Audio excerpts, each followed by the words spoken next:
Third round stoppage for Golovkin against Geale.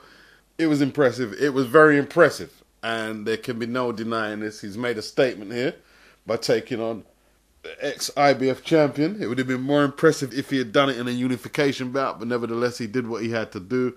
He cut Geale over the eye. He hurt him early and floored him.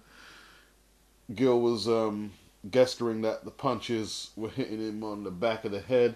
That may well have been the case, but you know, he was just in survival mode for the most part.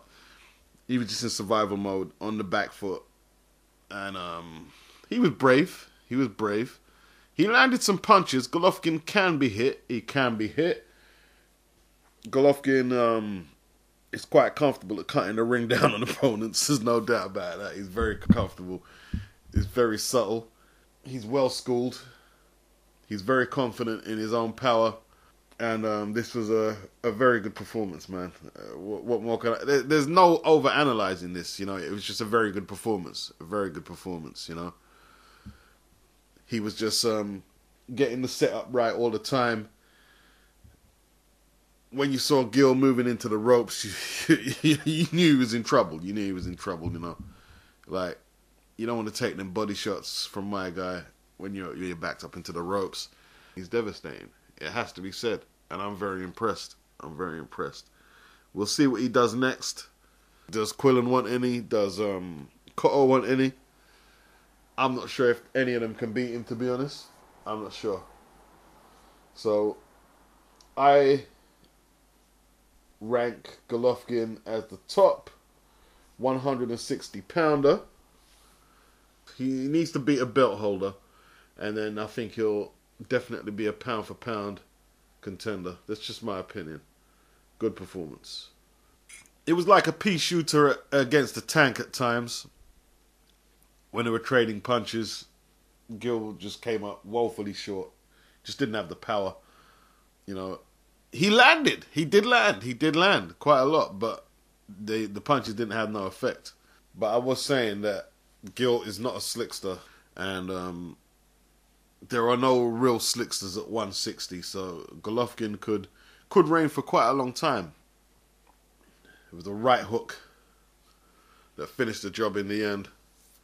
Brutal right hook. Geale landed fractionally just before the right hook caught him. Geale did land, but there was no power in his shot.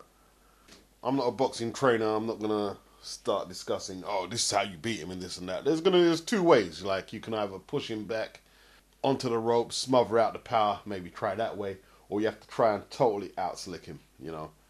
Geale was using his legs, but he was in a very nervous, rushed way. He wasn't like Hopkins or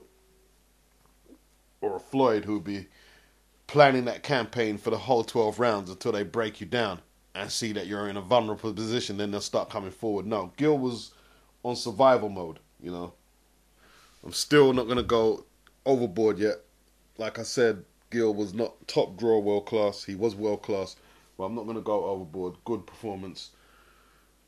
Let's see a belt holder go out the same way, or maybe a rise in weight division, or whatever he's got to do. Then, you know, I'll get on the bandwagon. I'm not saying nothing in hindsight or detracting from Golovkin's performance, but you can go back and look at my post-fight video, Barker versus Geale, and you can hear me clearly say that this fight could potentially blunt both fighters. I was right in Darren Barker's case. Was I right in Daniel Geale's? I don't know. I don't know. Or is Golovkin that good? Short and sweet, third round knockout. Top 160-pounder is the WBO champion, Gennady Golovkin, in my opinion. Peace out.